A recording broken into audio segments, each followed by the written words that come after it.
Good morning, traders and investors. Welcome back to the channel for your daily dose of pre-market analysis. We're kicking off this trading session by breaking down all the key data you need to navigate the markets today. The big focus, as always, is the Nifty 50. We've got a mixed bag of global cues, some critical support and resistance levels to discuss, and a clear direction for our market. So, let's not waste any time and dive straight into the numbers. Let's deep dive, starting with the Nifty 50 index itself. As you can see on your screen, the index closed yesterday at 25,327.75, up about 178 points, a 0.71%. A solid finish. Now, in the pre-market, our analysis is pointing towards a flat to positive opening. We're looking at a positive bias of about 0.56%. Let's look at the key levels. The current buy and sell indicators are hovering right around that 25,323 mark, suggesting a bit of a battleground at the open. The immediate hurdle, the first resistance, is R1 at 25,424. A sustained move above this could trigger a push towards R2 at 25,519. On the flip side, if profit booking kicks in, our first and most crucial support to hold is S1 at 25,234. A break below this could see the index test S2 at 25,134. I want you to keep a very close eye on the 25,200 level.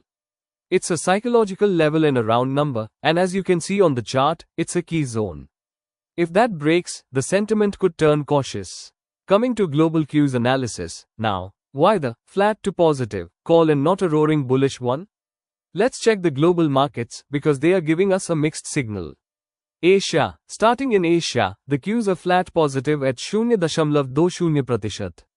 Markets like the Nikkei and Hang Seng are not setting the world on fire, but they're not dragging us down either. A neutral to supportive backdrop. US markets, here's the interesting part. The Dow Jones is showing flat negative cues, down about 0.36%. The S&P and Nasdaq were also relatively muted. This is the main reason we aren't getting a strongly gap-up opening.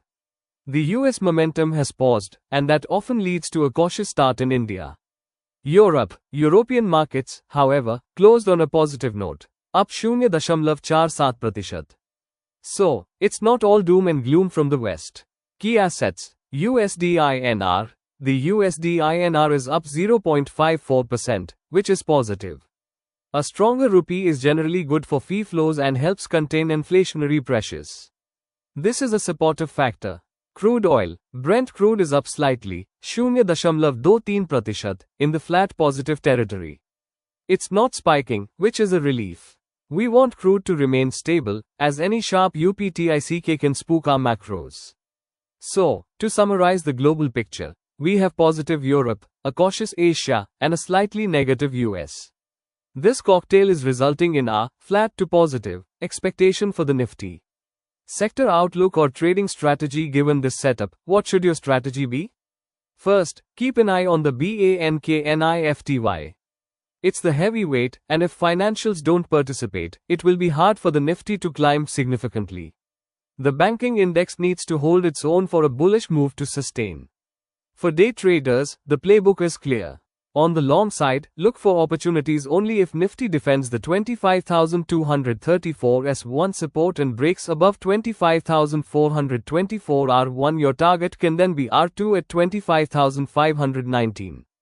On the short side, if the index fails to hold 25,234 and slips below 25,200, you could see a quick dip towards 25,134 S2. But unless global markets sell off sharply, I expect the downsides to be limited today. For investors, this is not a market to chase prices. If you are looking to add positions, use any dip towards the 25,100 to 5,200 zone as a potential buying opportunity for quality stocks. Coming to conclusion or key levels recap, let's do a quick recap before we go. Nifty bias, flat to positive. Global mix, positive Europe or rupee, negative US, neutral Asia. Key resistance, 25,424 R1 and 25,519 R2. Key support, 25,234 S1 and the crucial 25,200 level. The overall trend remains positive, but we might see some consolidation or a slow grind up today rather than a sharp rally. Trade what you see, not what you hope for. Manage your risk, use stop losses, and that's all for today's pre-market update. If you found this analysis helpful, please smash that like button, subscribe to the channel, and hit the notification bell so you never miss an update. What are your views on the market today? Let me know in the comments section below.